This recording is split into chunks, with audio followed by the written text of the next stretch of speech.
Praise God. Mabuti po ba ating mahal na Panginoon? Kung ngayon, pinili ko siyang bigyan yung pinakamalakas na palakpak. Because it is the highest praise po. Amen. Salamat po sa ating mahal na Panginoon. Tulay nga po, napakabuti niya. Siya ang Diyos na hindi nagbabago, tapat at laging nandyan. Amen po ba mga kapatid? So, salamat sa Diyos. At ako rin pinapasalamat sa ating mahal na Panginoon sa araw po kahapon. Bagong taon na iniipon natin Diyos sa kanyang katapatan po, sa kanyang mga kabutihan na despite na may mga pagkukulang, pero ang biyaya po ng ating mahal na Panginoon na hindi po nagkukulang sa aking buhay, sa aking pamilya. Kaya kulang po ang salitang pasalamat upang masuklihan po natin ang lahat ng ginagawa po sa buhay po ng bawat isa. Amen?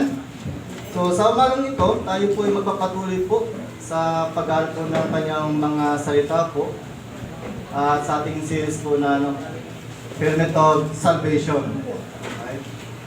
Sige tayo po tayo lahat at magbabasa po tayo ng kanyang mga salita po. So, I think tatlong verse lang po yan. Sabay-sabay na lang po tayo. Yan. Verse 6:17. Isuot ninyo ang helmet ng kaligtasan at gamitin tapat ng Espiritu na walang iba kundi ang salita ng Diyos. Gawin ninyo sa inyong kapwa na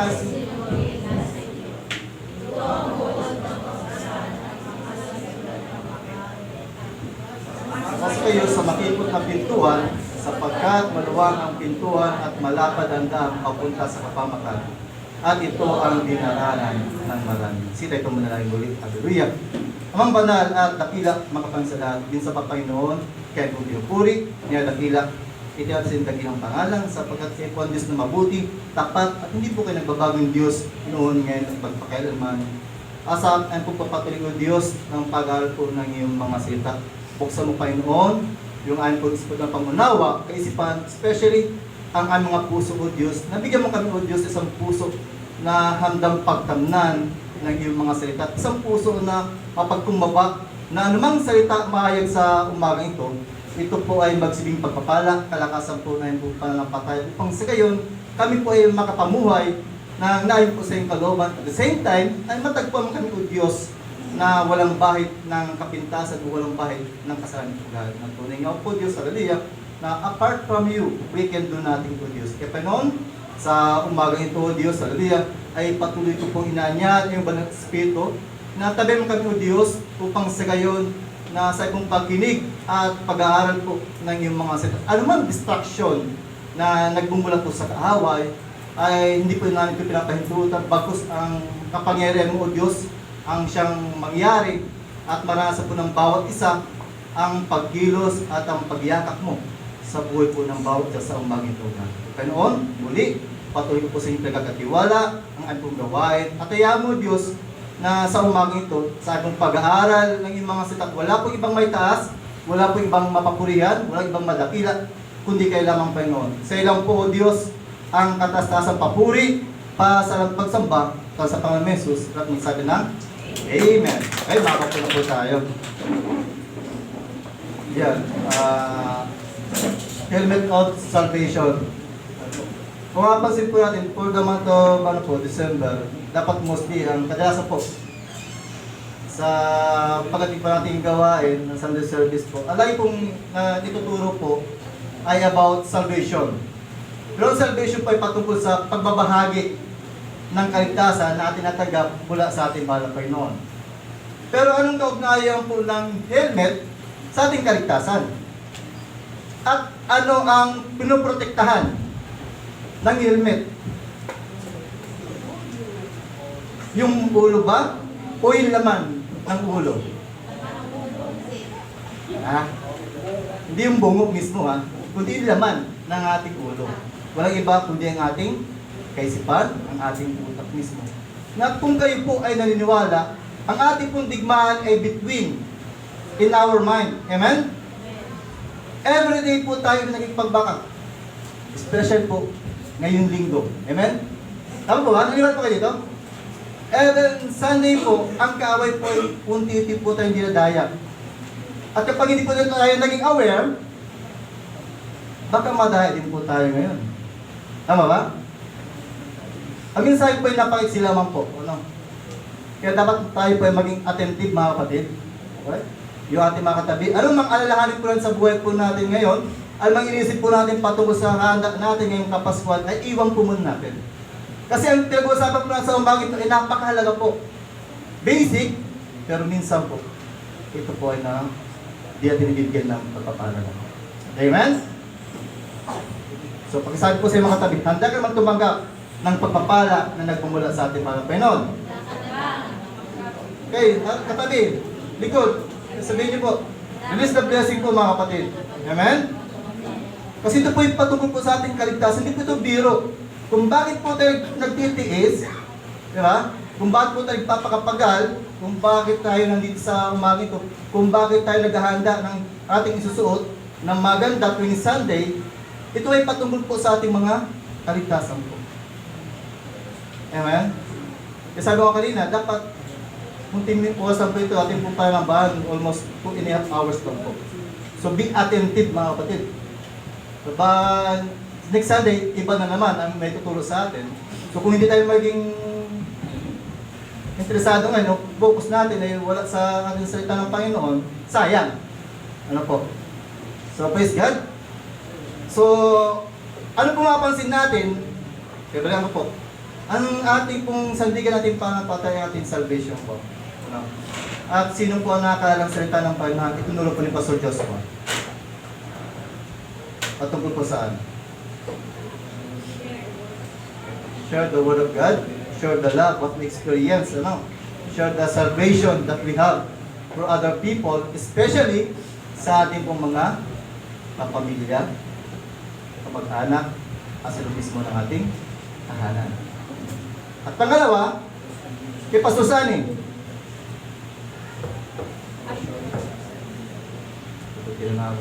Assurance of salvation. Dapat po tayo bilang sa mga patay.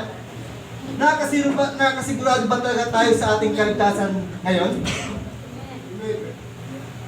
Sino po ang naniwala na tayo po nakakasiguro sa ating kaligtasan ngayon? Yes, God. Pero I think, ang Panginoon po nakakalam ng puso po natin sa mga ito. Without bilang salvation, alam po natin ating stand na ating pananampalataya. Alam po natin na tayo po ay nakakasigurado sa ating kaligtasan. Siyempre sa pamagitan ng salita ng Panginoon. Kaya napakalaga po ito mga kapatid. Okay? At sa umaga ito, tayo po papatuloy po nating pag-aaral ng kanyang mga salita po. Ang ating topic, helmet of salvation.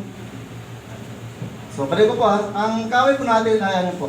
Ang ating kaway na walang iba sa taras, siya po ay nag-i-input din sa ating kaisipan ng doubt. Tama ba? Especially, dun po sa mga bago pang mga Kristiyano na hindi pa ganun kalalim sa salita ng Panginoon at hindi na sa mga bago. Doon po sa mga Kristiyano na tinatawag po natin na on and off sa kanilang pananampalataya. On and off sa pagdalon mga gawain. Even nga po yung medyo matag na sa kanilang pananampalataya, bumibigay. Ano? Dapat maging aware po tayo doon mga kapatid. Na dapat yung ating helmet of salvation ay dala-dala po natin palagi. No? Yun, lagi nakasabi. Pero hindi literal. Napaka may katulad kung sa likod, may helmet yan. Sabi ni Father Raymond, helmet ng kaligtasan. Ay, dahil suot ko nga itong helmet ng kaligtasan palagi. Pero hindi po ganun purpose. Yung helmet ng kaligtasan po, ito po ay nagbumulak po sa ating mahal na Panginoon. Siya literally, kundi ito po ay spiritually. Kaya mga kapatid, napakapahal po kayo sa umagang ito. Kung nandito po kayo sa kung pinunan niyo po ating mahal na Panginoon. Amen? So, okay? Topic po ang helmet of salvation. Ang tema po natin, pag-ibasa nga po. How can we protect, guard our salvation? Kung mapansin po natin yan, di ba kanina, sabi ko nga, pagdating po ng December, lahat po ng sharing ng Word of God ay patungkol po ng pagbabahagi ng gospel o kaligtasan sa ibang tao. Pero nung sa umaga ito, medyo kakaiba po ito. Kasi ito ay patungkol po mismo sa ating kaligtasan na po. Kumbaga, ito pa for our own salvation. Nakasalalay dito ang ating kaligtasan mismo.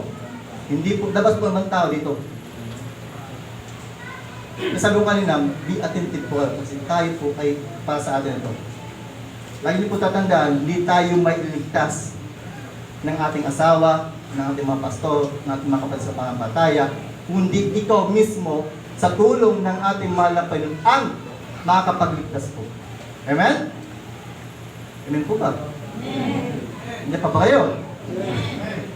Wala na pa seryoso po nyo. Okay, mga kapatid. And, how can we protect, guard our salvation? So, paano ba natin mapangalagaan, may ingatan ang ating kaligtasan laban sa mga pakana ng diablo? Especially kapag tayo po ay lagi na sa ating kaisipan, talaga manligtas ako. Kapag ganun pa pumasok sa ating kaisipan, meron kagad ng doubt. Siyempre, kapag doubt po tayo sa ating kaligtasan, uudyo ko tayo ng kaaway. Hanggang dito na mamalayan na tayo na pala ay unti-unti nang nawawala sa kaligtasan. Tandaan po natin mga kapatid, ang kaligtasan po ay hindi nawawala. Ang tao po ang nawawala sa kaligtasan. Amen? Praise God. So yung po ang katotohanan mga kapatid. Andiyan lang po ang salvation. Kaligtasan po nandyan lang. Kaya tayo na po mismo merong pananagutan sa ating kaligtasan. Yung pong mga tagapagturo, sila Pastor Joshua, o sinuman na preacher, Bible study teacher, sila po nagagawin sa atin. Pero decision making ay nasa atin. Right? So hindi namin trabaho, like ako, hindi ko trabaho na baguhin ang buhay nyo, ang pananayin sa buhay, pero trabaho ko lang, ihayag lang. Nasa inyo pa rin po. Diyos na po ang bahala magbago ng ating mga buhay. So trabaho ko lang po, okay? Ang ministry ko lang po, to share the word. Nasa inyo pa rin yun. Kung kayo'y susunod o hindi. Kung gusto maranasan ang kaligtasan, sundin natin ang salita ng Panginoon. Kung ayaw natin, nasa inyo pa rin po yun. So how can we protect, guard our salvation? We can protect, guard our salvation. First point po natin, by renewing our minds. So dapat binabago po natin ang ating mga kaisipan. Di ba? Na dati ang kaisipan po natin, actually sabi ko kanina, habang pinag-aaral ko po ito, sabi ng Sir Juby, dapat may pasa na kay Pastora Minyan eh. Kasi yung po dalawang magkasunod po na turo po ni Pastora po, ay patungkol po dyan sa, ano yan eh, sa ating kaisipan po. Ate mo, patigahan po ako dito, pero sabi mo, sabihan natin malapay noon, okay? So, yung ni Pastora, so meron akong bago naman. Kasi ang salita ng Panginoon ay habang binabasa mo po yan, meron mga bagong revelasyon po. Okay? So, by the way, sabi nga, first point po natin, we can protect guard our salvation by renewing our minds. So, dapat baguhin po natin ang ating mga kaisipan. Diba? Laging tandaan, ang ating kaisipan before ay corrupted. Tama ba? Corrupted ng kasalanan, ng kasamaan. So saan natin na po yung kasalanan? So namanap po natin ito. Sa ating mga ninuno, okay, from sa Genesis, Adan at Eva, dun, nagmulang kasalanan. At namanan natin ito hanggang sa ngayon. Okay? Kaya dahil sa ating lumang pagkatao sa ngayon, kahit tayo man ngayon, okay, mga kapatid, hindi po tayo matagal ng Kristyano, hindi porket tayo po maraming alam ng salita ng Panginoon, hindi porket na tayo po naghahayag na ng salita ng Panginoon, hindi po tayo nagkakasala. So lahat po tayo ay nagkakasala. Amen? So kagandahan lang ito, kapag tayo po nagkasala, automatic, nakakahingi agad tayo ng kapatawaran.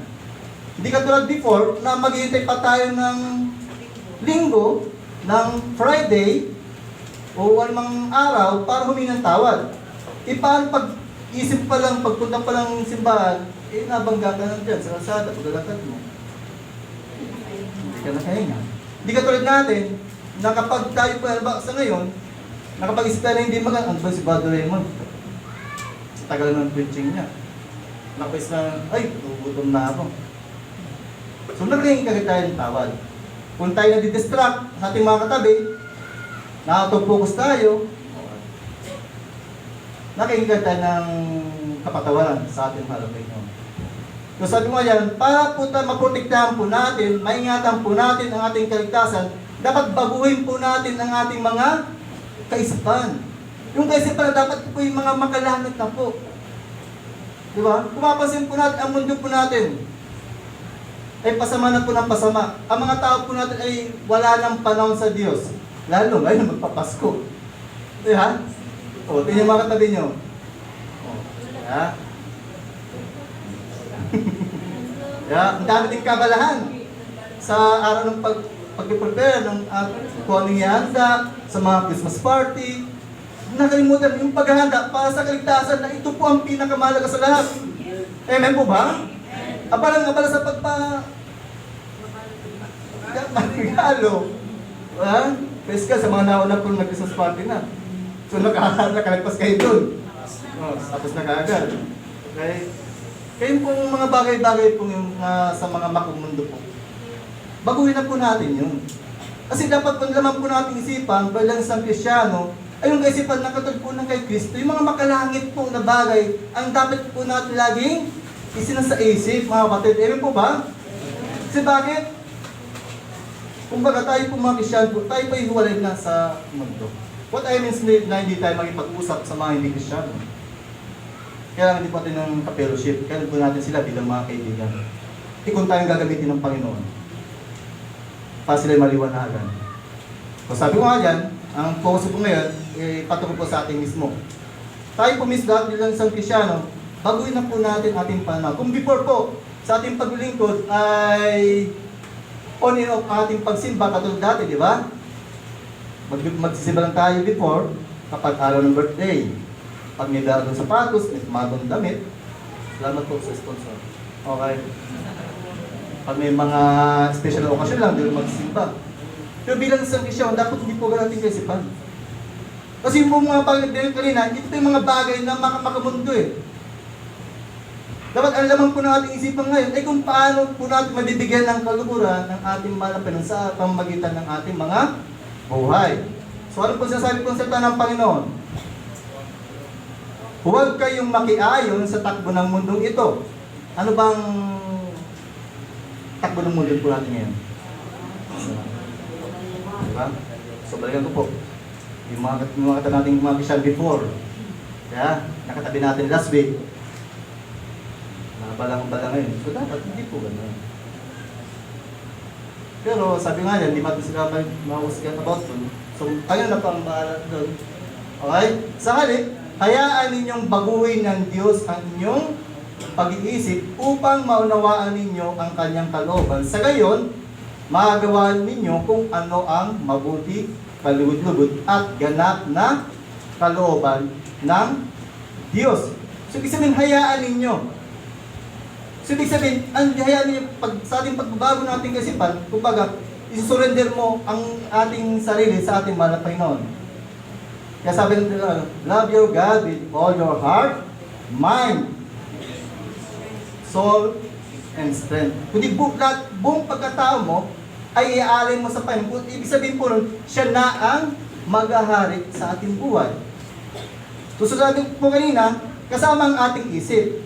Kaya dapat sa ating bilang isang Kristiyano, dapat anumang mga takbo ng mundong ito ay iwasan po natin. Hanggat maaari, kung meron po tayong pagkakataon, wala ting gawin. Kasi ito pa maging hadlang para hindi po at mabigyan ng pagkukulan ng ating malakay sa ating buhay.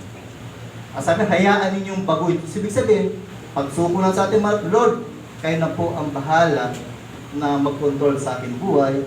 Baguhin mo ang aking nilalaman ng ating isipan. Kung before, ang ating pananaw sa buhay ay puro pansariling kapakanan, ang isipin po natin ay kapakanan kung paano may bibigyan ng kapulian ang Panginoon sa ating buhay. Kailangan po natin, hindi mo ito persahan, voluntary. Okay, nasa atin po yun. Kung tayo gagawin natin, praise God. Kung hindi, praise God pa rin. Kasi buhay niyo yun eh. Kalikasan yan. Okay? So, kanya-kanya ng ano ngayon. Kanya-kanya tayo ng kaligtasan sa ngayon. Okay? At the same time, sabi nga dyan, sa ngayon magagawa ninyo kung ano ang mabuti, kadibudibud at ganap na kalooban ng Diyos.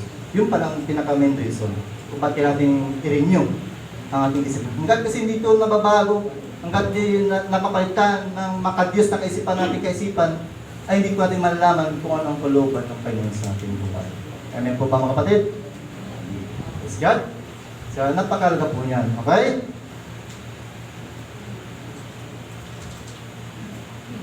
At sabi po ng Colossus, okay, napangitin ni Pastor ng prayer meeting po namin. Colossus chapter 3, verse 20 po dyan. So, hindi ko pa nilagay yan. Sabi po ng salita ng Panginoon, set your minds on things above, not on earthly things. For you died, and your life is now hidden with Christ in God. Okay. So, ibig sabihin, habang tayo binago nating isipan, di ba?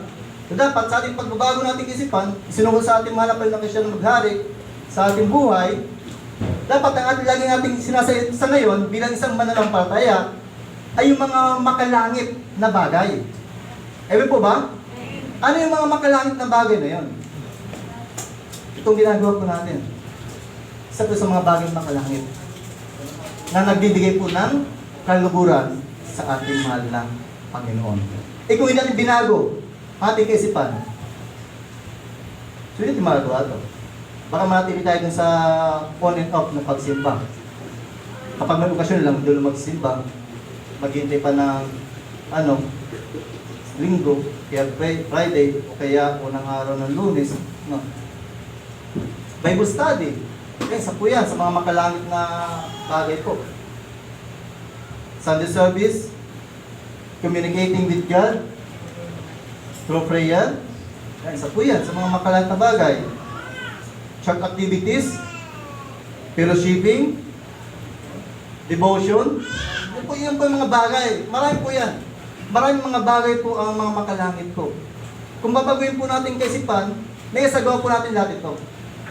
Pero kung tayo po magipagmatigasan pa rin sa Panginoon, kung ba kinukumbig ka na ng Panginoon, pero ayaw mong gawin, tili tayo sa iyo. Kung ba yung kalooban ng Panginoon, hindi maunawaan. Diba? Kasabi ang Panginoon, diba, ang salita niya? Kung napakinggan yung salita ng Panginoon, huwag nang pagmatigasin ng ating mga puso. Kasi kung gagawin pa po natin yun, hindi po natin malalaman kung ano mabuti at kalugod-lugod at ganap na kalooban ng Panginoon. Ito, pangalawang puntos po natin. We can protect, guard our salvation by, pakibasa nga po.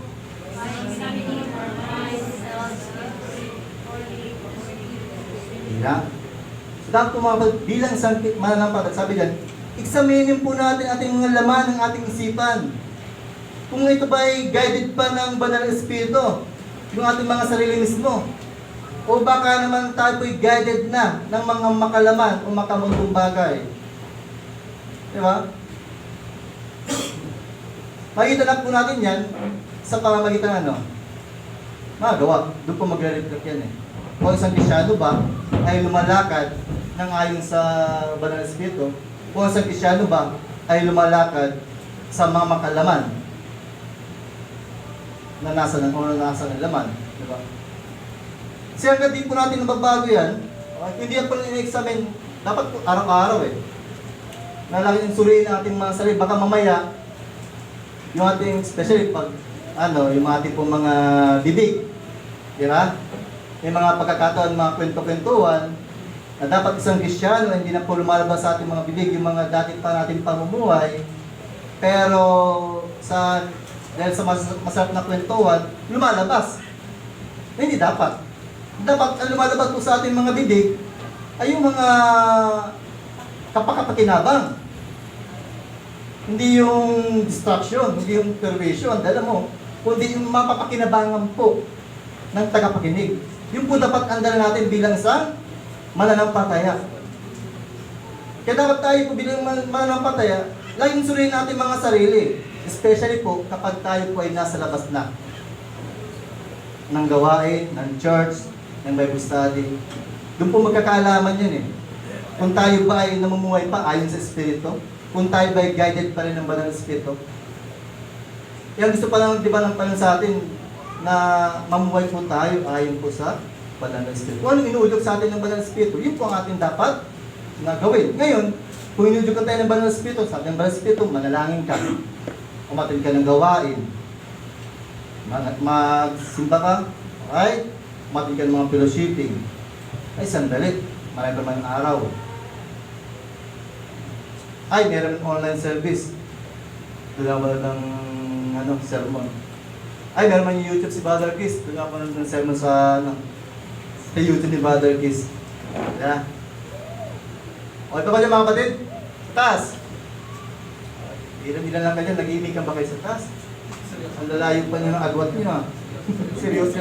Kaya, seryoso lang na nagiging salita ng Panginoon.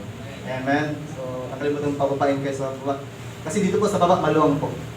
Malay pong bakante ang bakante. So, ganun pa man, mga kapatid, bilang sa mga pataya, be aware sa ating mga sarili po. Baka hindi po natin alam na tayo na rin po pala ay nadadayan ng kaaway at hindi tayo namumuhay ayon sa Espiritu. Hindi tayo po ay namumuhay na ayon sa laman. Roma 8:1, kaya nga, wala nang kahatulang parusa sa mga tao ng pag-isa na kay Kristo. Doon po na tumagsa niyan. Assurance of salvation. Okay. Ayaw pa ko. Yan pa. Mali? Yan, Roma 5:8. Ang mga namumuhay ayon sa idig ng laman ay walang pinapahalagan kundi ang mga bagay na ukol sa laman. Yung mga makabagay po ng laman, ibig sabihin po pansalitan. Siyan, kasalanan, walang panahon sa Diyos, yan po yan. Ngunit ang mga namumuhay ayon sa Espiritu ay nagpapahalaga sa mga bagay na espiritual.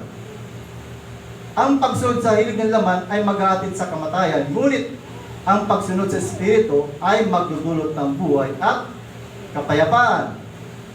Kaya nga, kapag itinuon ng tao ang kanyang pag-iisip sa mga hilig ng laman, siya ay naging kaaway ng Diyos. Take note po ha. Kung isang tao daw po ay ang nakapokus ang kanyang kaisipan sa mga hilig ng laman, siya ay nagiging kaaway ng Diyos.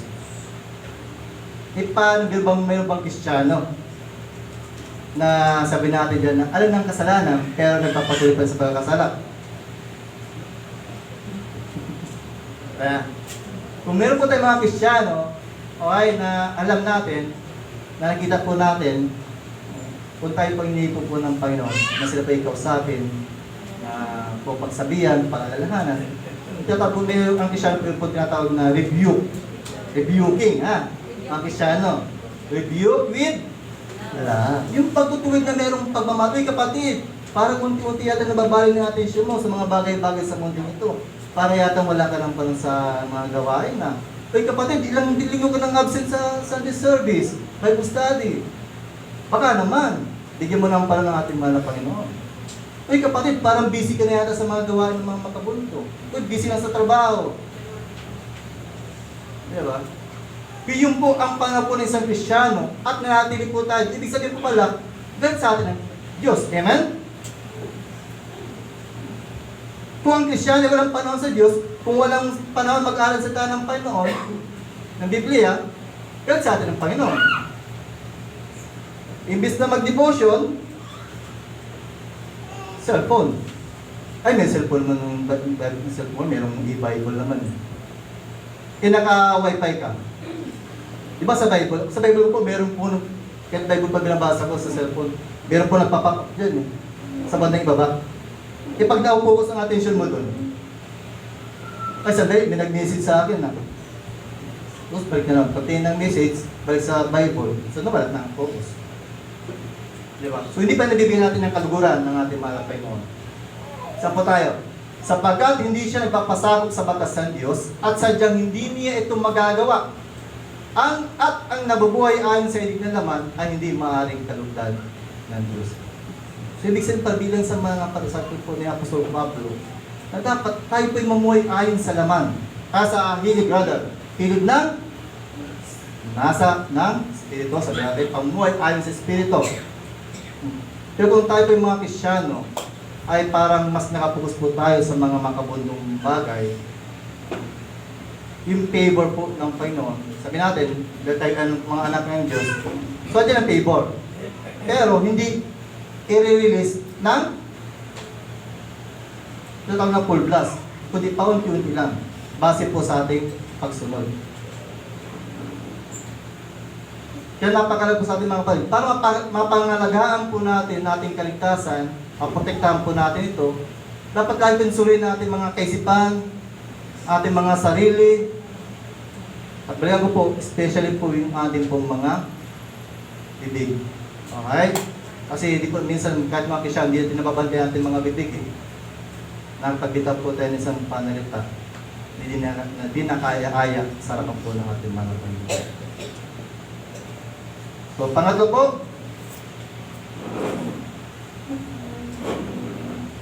we can protect, guard our salvation by filling our minds with the Word of God. Dapat punin po natin to, di ba? Kaya sabi ko kanina, renewing natin kaisipan. Tama ba? So pagkatapos ng renewing, ano mangyayari? So punuin po natin ng salita ng Panginoon. Paano ito mangyayari? Joshua 1:8, yan po. Yan po ang pinakapatok. O kung sa Facebook, social media, viral na salita ng Panginoon. Huwag mong kaligtaan basahin ang aklat ng kautusan, pagbulay-bulayan mo iyon araw at gabi, upang matupad mo ang lahat na nakasaad doon. Sa ganon, maging masagana at matagumpay ang iyong pamumuhay. So yun po ang pinakasusi po mga kapatid, di ba? Hindi po yung susing masaganang buhay. Ha? Hindi po. Bago yung makamta na masaganang buhay, meron po tayong gagawin. Ano yun? So kailangan nating magbasa ng salita ng Panginoon o kautusan sa Biblia, at hindi lang po basta pagbabasa, kundi ito po ay inaaral mismo, inuunawa mismo. Lord, ano bang pinapatin mo sa akin sa pamamagitan ng verse na ito? Ano ba yung pinapagawa mo sa akin sa pamamagitan ng salitang ito? Eh kung hindi tayo nagbabasa ng Biblia,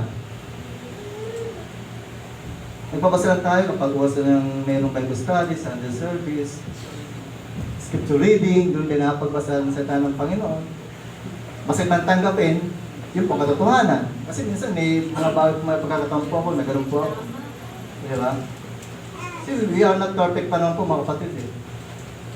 Tayo po yung meron tayong mga pagkukulang. Pero sabi nga yung kinantahan kanina, yung goodness po ng ating mahal na friend, di ba?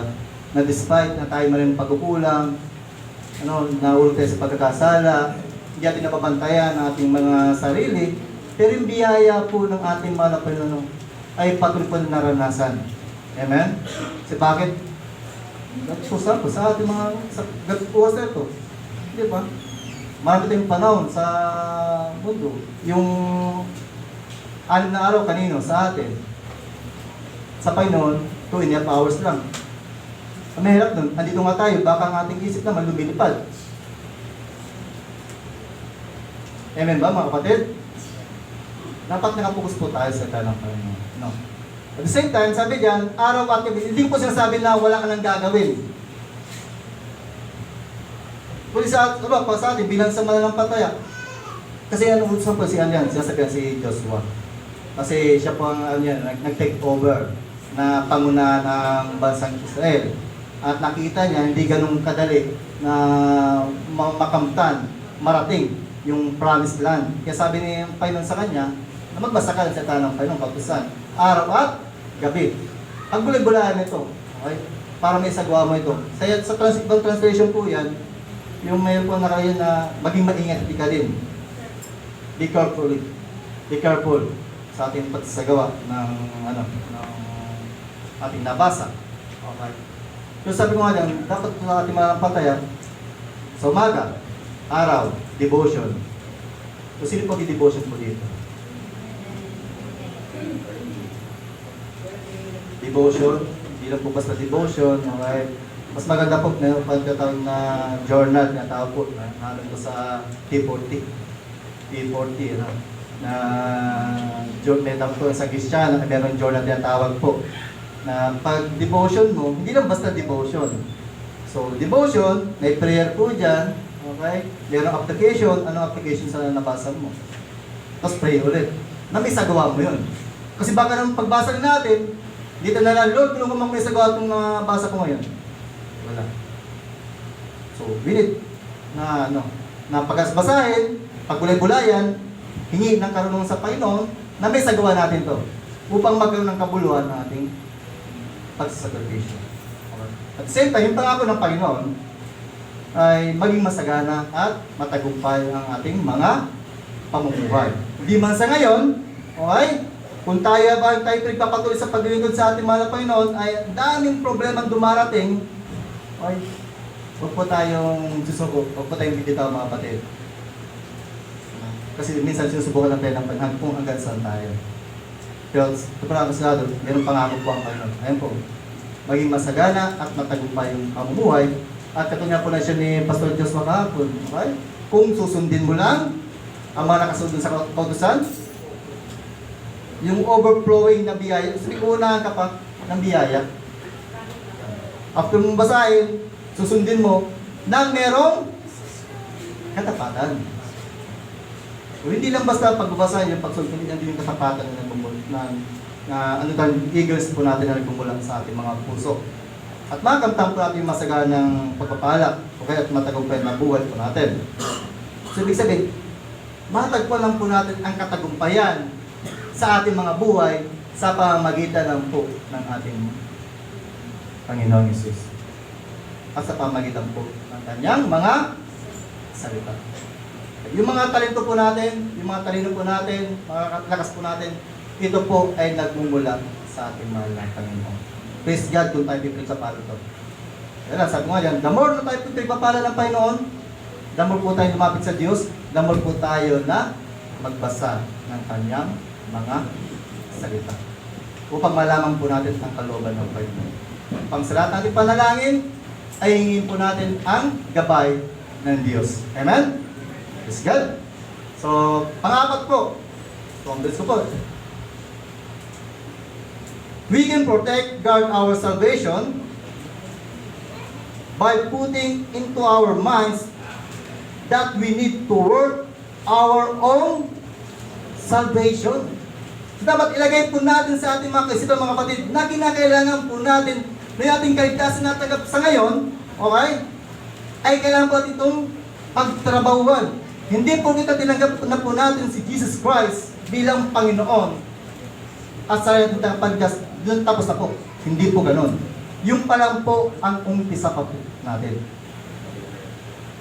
Dapat tayo, habang tayo pinabubuhay sa mundong ibabaw bilang isang Kristiyano, lagi niyong isipin na kayo pong pagtrabahuhan yung aking sariling kaligtasan. Kaya sabi ko nga dyan, hindi dapat nakadepende ang ating kaligtasan sa tao. Kasi ang tao bumabagsak po. Pero ang Diyos, hindi po siya nagbabago sa kanyang mga pangako. Yung assurance of salvation hindi po sa atin, ando na po yun. Claim na po natin yan. Pero, hindi nagtatapos dun. Kailangan itong pagtrabahuan. Ano? At hindi lang po ba kailangan pagtrabahuan, kundi merong takot. Meron kang pagkatakot na ito gawin kagad. Di ba? At mapapansin po natin kung bakit maraming Kristiyano ang on and off sa kanyang paglilingkod, sa kalooban ng Panginoon, okay? Isa po sa dahilan ay yung takot mismo. Natakot na hindi mawala ang kaligtasan, takot na mawala sa akin ang kaligtasan. Diba? Naniwala po ba mga kapatid, ng kaligtasan po ay nawala sa isang tao? Nawawala po ang kaligtasan sa isang tao. Kaya huwag po tayo masyadong maging kampante sa ating pananampalataya sa ngayon. Kung tayo po ngayon ay ligtas tayo, be aware. Lagyan sa ating isipan mga kapatid, na porque tayo pero ng assurance ng salvation, ay okay na. Hindi po ganun yun. Hindi porque merong Bible tayo sa ating bahay, ay okay na. Hindi pa rin po yun. Kailangan mo itong gawin pagtrabahuan, pagsumikapan na makamtan hanggang wakas. Diba? Ang sabi ng Panginoon,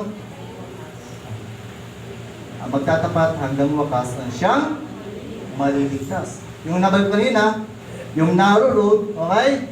Pag pumasok tayo doon, it is a decision making po ng isang tao. Kung ang pipiliin mo, makipot, pero bandang dulo ay buhay na walang hanggan, praise God. Pero kung pipiliin mo, maluwang, pero ang bandang dulo ay kapahamakan. Yun po ilagay po sa ating isipan mga lagi. Na anytime, ang kawal po natin nandyan lang sa ating paligid. Kung hindi po tayo maging aware, ay okay na ako dito. Okay, matagal ko siya. Marami nang alam sa ng Panginoon. Nagamit man ako ng bakit mayroong mga pastor? Bakit mayroong mga gawat? Even David, bumagsak, di ba? Ba't yung mga unang lingkod ng Panginoon, bumagsak sila? Pero, ang kagandahan nito, yung mga nauna po sa atin ng mga bumagsak, ay muling bumabangon. So, hindi sila nanatili doon sa pagkabagsak. Hindi sila nanatili sa kasalanan. Unti-unti silang bumabangon. Sabi nga ng salita ng Panginoon, 7 beses ka mang bumagsak, laging nandyan ang Panginoon. Maging sa atin, ilang beses man tayo bumabagsak, nanghihina, nanulupaypay sa ating paglilingkod, andyan lang ang Panginoon na naghihintay po sa atin na bumalik sa Kanyang presensya. Okay. Pero kung hindi natin ito nilagay sa atin, ay kailan pa ng pagtrabahuan, ay kailan pa ng matid ng mga Bible study na magbubunga ng kaligtasan ko, ay kailan pa ng matid ng prayer meetings, pamagitan nun, may pag-pray ako na ako'y nanghihina. Diba? Pero kung binibigyan po natin, ay, Friday ngayon, meron palang prayer meeting, meron palang Bible study, maka-attend nga. Ikumpara mo. Ikaw natutulog lang sa bahay, pero mayroong gawain sa tanang Panginoon. Diba? Kung nakakagod isipin, di ba? Sabi ko nga, ngayon pa, diba? Mas nakapokus po tayo sa preparation ng Kapaskuhan. Maganda naman yun. Pero pag-araw po ng para sa Panginoon. Kasi yung 6 days binigyan na sa atin eh. Kasi yung ikapitong araw, kukunin pa po natin. Parang hindi naman yata acceptable para sa harapan ng Panginoon, di ba? Tapos pag duman tayo mabigat ng pagsubok, minsan tatanong pa tayo, Lord, bakit? Lord, tanong Panginoon, itanong mo sa sarili, Lord, ano ba na nagawa akong pagkukulang sa iyo? Yan po. By putting into our minds that we need to work out our own salvation. Kaya nga, mga minamahal, tulad ng inyong buong pusong pagsunod nung ako'y kasama pa ninyo, kasi si Apostol Pablo po dyan ay sa kanyang pangalan sa Philippians po, ay siya doon, kasama. Pero on that time, siya po ay nakakulong na. Kaya sabi niya, habang kung buong pusong pagsunod ay kasama pa ninyo, lalo kayong maging masunurin. Ito ang ibig sabihin lalo. Mas ibig sabihin, mas pag-igihan mo pa. Mas pag-igihan pa po natin. Ang paglalaan ng iba yung oras para sa Panginoon na magresulta po ng kaligtasan na hantong doon sa kanyang kaharian. Di ba? E ano ba naman yung isang oras na Bible study? 2 oras na Bible study. Hindi ko lang kapagbigay na tayo ng 2 oras sa Facebook, social media. Minsan, karating araw na uubos na dun sa laro. Yan ba naman itong sa karating oras para sa Panginoon? Ano ba yung 15-minute na devotion and prayer? Bakit ibang kawalan yun para sa Panginoon? Di ba? Sinasabi niya, trabaho kong maigi ang aking kaligtasan. Pero, kulang tayo ng panahon para sa Panginoon. Diba? Tapos sabihin, tapat akong sumusunod sa harapan ng Panginoon.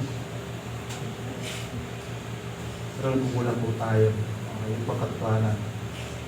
Pag sumikapan yung magganap ang iyong kaligtasan ng may lubusang paggalang at pag-ibig sa Diyos. Yung sintakot, yung paggalang sa ating mga Panginoon, nandun po dapat yun. Kaya sabi ko nga yan, dapat sa ating po mapag-atin mga gawain, hindi po kayo nakadepende sa tao. Ano? Kasi hindi po yung taong to kami ang magdadala ng kaligtasan nyo. Kanya-kanya tayo ngayon. Din si Juby, di ko siya yung iligtas eh. Mga anak ko, di ba yung iligtas yan pagdating sa kaligtasan. So pag kailangan din pagtrabahuan ang kanilang kaligtasan, maging sa buhay din po natin bilang sa mananampalataya. Kaya dapat kung wala kayong Bible study, okay? Kasi di ba, pag Bible study, isang beses ng isang linggo, prayer meeting, at sa ating pagsalub ng isang linggo, ilang araw tayo ng gawain. Marami lahat, ano? Puno po yun. Meron ba tayong time na matin? Diba? Ito natin malalaman yung kaligtasan sa ng Panginoon. Okay, so kailan po ating pagtrabahuan upang sa ngayon, maingatan po natin, maprotektahan po natin ating kaligtasan. At ito pong katutuhan mga kapatid, kapag tayo po ay nagkaroon na ng tinatawag dito na waiting po being spiritual dryness, na nawala na sa ating kauhawang po sa pag-aaral po ng salita ng Panginoon, sa pagbabasa, sa pag-ating mga gawain, yun yung pagkakataon ng kaaway. Kasi the more po tayo, sabi mo dyan, na sa ikot po natin, na ang tao pa ay binubuo ng triple nature na tatlong bahagi po. Body, soul, and spirit. Kung ang tao po, saan yun? Kristyano. O kaya Kristyano ay mas nangibabaw ang banal na espiritu, doon po aayon ang soul. Kaluluwa. Ngayon, kung yung ang mas namayanin ng katawan mo, so yung nasa nalaman mo, doon aayon ang kaluluwa. Di ba? Eh, pag tayo pa lumalayo po sa presensya ng Panginoon, lumalapit tayo sa kasalanan. Amen? Eh, pag tayo lumalapit man sa salita ng Panginoon, lumalayo sa atin ang kasalanan. Pero, hindi titigil ang kasalanan, ang kaaway. Kasi nagbabantay siya. Kaya sabi that, by putting into our minds that anytime na yung kaligtasan na sa atin ay posibleng mawala. Ibig sabihin, magkaroon po tayo ng takot sa ating mga Panginoon. At kung hindi po tayo ng takot, mahirap po yung mga kapatid. Okay? Pang-5.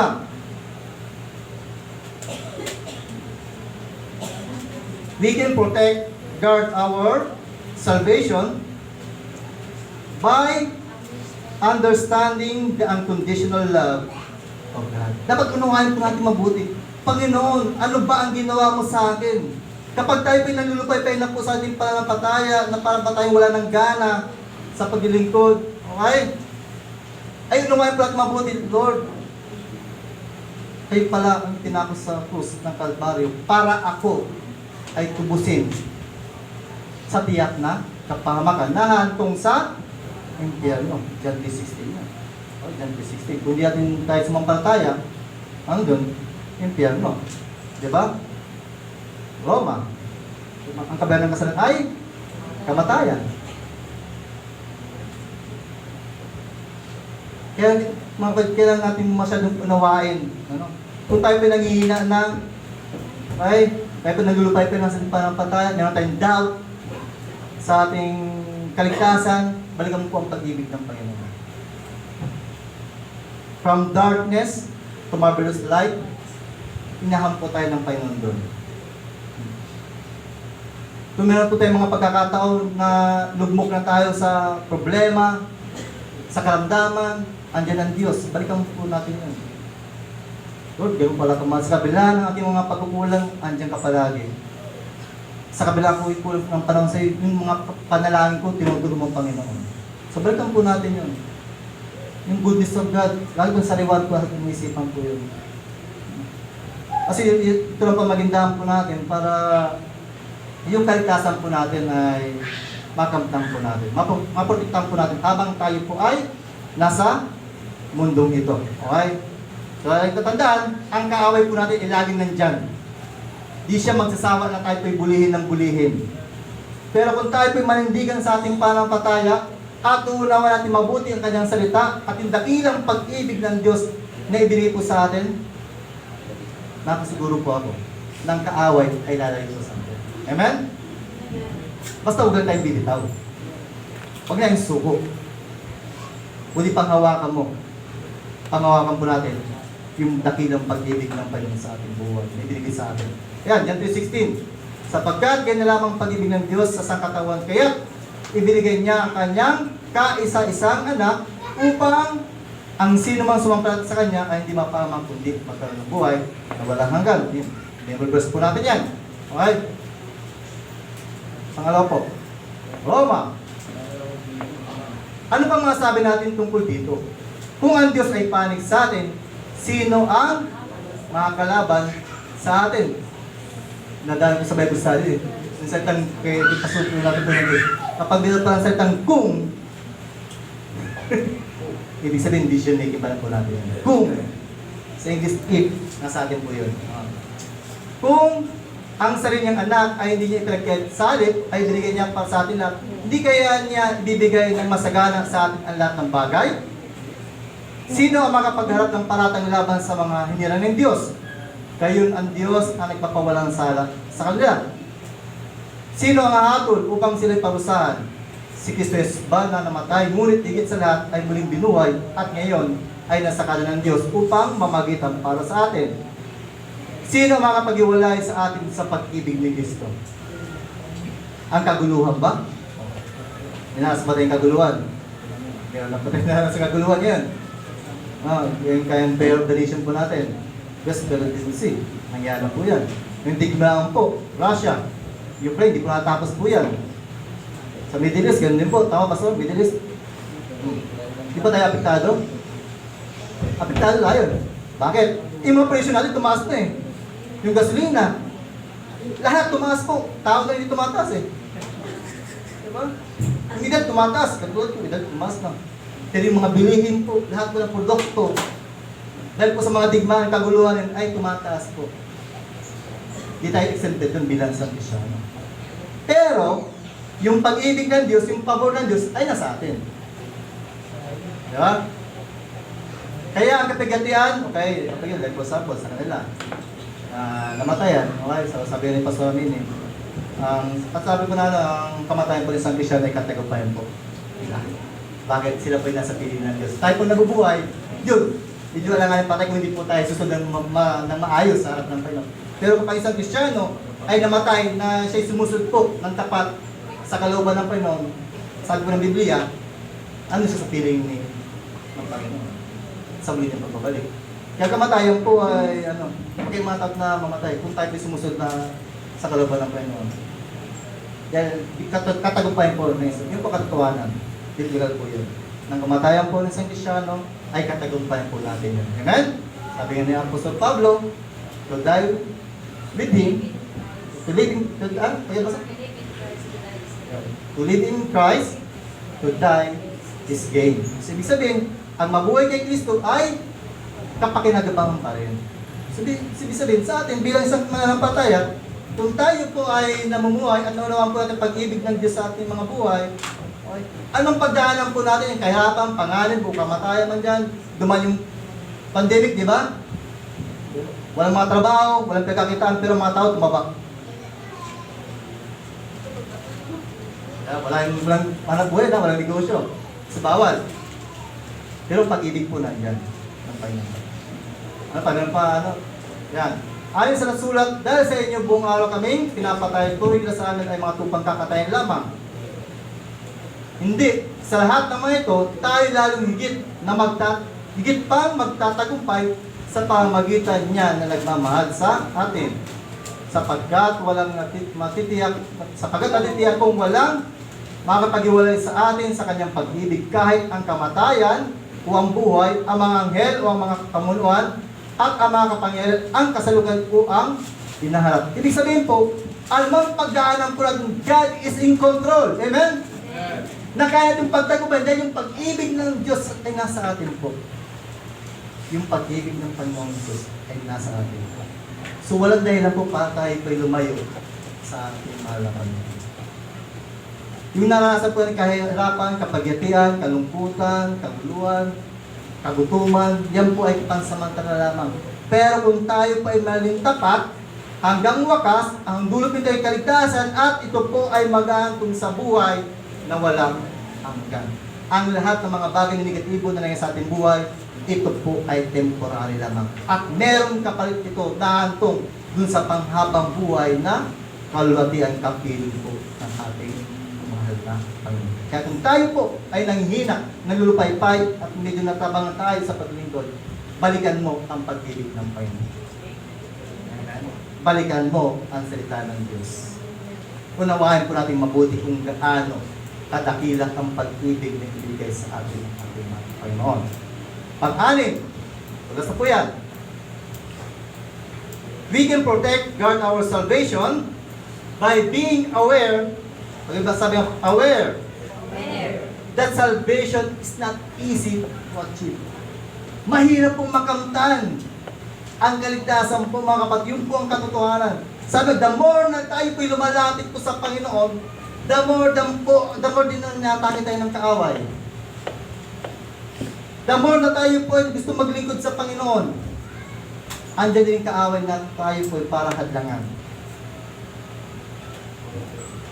Kaya dapat bilang Kristyano, sa ating pagsunod hanggang sa makamtan ng kaligtasan, maging mapagbantay tayo sa ating mga sarili. Baka mamaya di natin alam na lagad na pala tayo sa buhay natin sa Panginoon. Okay. Napakalaga tayo mapalitan tayo. Hindi po ganun kadali ang makamtan. Okay? Sabi ko nga dyan, yung pagtanggap ng John 3:16, okay, tinanggap kong pensa yung buhay bilang Panginoon sa rin pagpaligtas, hindi rin katapos doon. So kayong pagtrabahuan, di ba? Nga lang, meron kasi sa dami po ng sekta na yan, okay? Kaya pa po dyan, tinatag na oneness po, na once na tinanggap mo ng Panginoon sa iyo, bilang Panginoon sa rin tayo pagligtas, na kahit magkasala ka na, ay ligtas ka na. Hindi pong ganun mga katuruan. Di ba? E paano kung yun na nagkataon na dahil po'y kulang po sa salita ng Panginoon, hindi tayo napuno ng salita ng Panginoon. Baka yun ang mag-share sa atin. So nga pala, pwede mong pala eh. Yari ka tayo. Pero kung ikaw mismo, tayo mismo, nagbabasa ng salita ng Panginoon, nagbubulay-bulay ito, nagdi-devotion, prayer, pag meron ganun, lalo rin. Okay, mapansin po natin yung mga Jehovah. Kaya meron po dyan. Yung aso sa labas, sa loob ng kwarto nila, ay hingay. Bakit po dyan, nagkikot po sila, bye-bye. Ito yung pang makapag-share sa atin. At pulang po tayo salita ng Panginoon. Diba? Pero meron po akong nagustuhan po sa kanila, sa Jehovah naman. Ang sipag po nila. Kahit yung bata, pamilya po sila eh. Buong pamilya po yun. Naglalakad sa kalsada. Kahit pagsara mo na eh, kakatingin taupo. Ang sipag na sa doon sa lagi doon sa Karangalan po, dito. Doon sila madalas. Ito nakakalungkot. Sinasabi natin sila yung mali, pero masipag sila sa gawain. Eh yung mga Kristyano, sinasabi tayo na tama, pero asan sa gawain. Kaya nakakatakot po mga kapatid. Kaya tayo mismo ay maging aware dito sa kaligtasan na sa atin. Huwag po tayong masyadong maging kampante, na tawag po yan. Kampante sa ating panampat. Hanggat meron po tayong pagkakataon na makapaglingkod sa Diyos, gawin po natin. Kasi dati po ang pagkakataon ng ating katawan ay manghihina. Ang ating mga tuhod ay sasakit na. Baka hindi tayo makatid sa hagdan hanggang 4th floor, 3rd floor. Pagsinag. Yung mga mata po natin, baka hindi tayo tumating pagkakataon, hindi po tayo magpapasa. Kaya nalalabo na. Kaya ngayon, ganun tayo pagkakataon, samantalayin po natin yan. Kasi bakit? Kasi ito po ay magbubunga po para sa ating kaligtasan. Kumbaga, ang lahat ng ating pagpapagal ay merong katagumpayan base po sa ating pinagpagalan. Kasi sabi ko nga dyan, walang kalugihan po ang paglingkod sa ating mga pinsan. Time welcome din man sa ngayon, ay, lumalaman tayo sa mabigat ng pagsubok, problema, kawalan, kahirapan, temporary lang po yan. Pero pag nakita naman ng Panginoon ang ating katapatan, one day, i-release po ng Panginoon ang kanyang biyaya. Huwag lang tayo masyadong magmamadali. Okay? wait lang. Okay? Hintay-hintay lang. At ipakita na sa atin mismo sa ating mga sarili, Lord, okay, pray. Hanggang dumating, pag-pray mo rin pag-pray. Di pag dumating, praise God. Huwag kang bigitaw. Magpatuloy ka, ayo. Kaya, hanggang sa wakas. Unang Korinto 10:12. Kaya mag-ingat ang sino mang nag-aakalang siya'y nakatayo at baka siya'y mabuhay. Yan po yung problema po ng mga taga-Korinto po. Na sila po ay full of gift. Okay. At nandun sa kanila ang yaman. Okay. Kumbaga silang pinakasentro po na ang lugar na po yan. Pero kaya laban silang problema. Sila po yung pamataas. Kaya sabi ng Panginoon, Apostol Pablo, kaya't mag-ingat ang sinumang nag-aakalang siya'y tayo at baka siya'y mabuhay. So, ibig sabihin po, hindi ba siya na tayo marami ng alam sa salita ng Panginoon? Hindi ba siya na matalang tayong Kristiyano? Hindi ba siya na tayo palagi nasa simbahan? Hindi po ba siya na nasa gawain po tayo palagi? Ang pasayang po dito ng ating mga Panginoon. Okay? Yung mismong puso po natin. Anong marating po natin sa ating buhay ngayon, bilang sa mananampalataya? Matili na po. Ang gusto po yung pala Apostol Pablo, dapat matili kayo kung anong dati niyong kalagayan. Ano yung kababaan loob? Ano man nakamtan mo sa ngayon sa biyahe ng Panginoon? Be humble. Diba? Kung kayo matag yung mananampalataya, huwag pagbalik sa iba. Pag malaki mo sa ministry, na-promote ka, huwag pagmalaki yan sa iba. Kundi bantayan natin ating mga sarili mismo. May gagamit sa ministry, praise God. Pagpatuloy mo yun. Huwag ka lang ihinto. Sabi nga dyan, being aware. Naging aware po tayo. Baka one time, naging kampante tayo, yun na pala ang hindi ng pagkakataon ng kaaway natin. At doon tayo bubuwan. Pero, kung tayo po ay guided ng salita ng Panginoon, na mag-gusto natin kaligtasan, may dumating man, pagtinggupay natin ito. Amen? So, ang conclusion po dyan, how can we protect, guard our salvation? Unang puntos po natin, by renewing our mind, by examining our mind, self, if we live according to the Spirit, by filling our minds with the Word of God, by putting in our minds that we need to work out our own salvation, by understanding the unconditional love of God, by being aware that salvation is not easy. Okay? But, yan. We must be revealed. But nice, nagbuto yan. So, kailangan po natin palagi na napupuno. Himpiling po tayo palagi dapat ng salita ng Panginoon. Amen? Pagtanggap natin, release. Isagawa. Dagdag. Release, dagdag, release, dagdag. Ganun po ang buhay po ng isang Kristiyan. Diba? Kasi kung puro takapilig lang tayo at walang pagsagawa, okay? So, ayun na pa ang mahalaga. So, tayo po tayo lahat at tayo po manalangin. Hallelujah!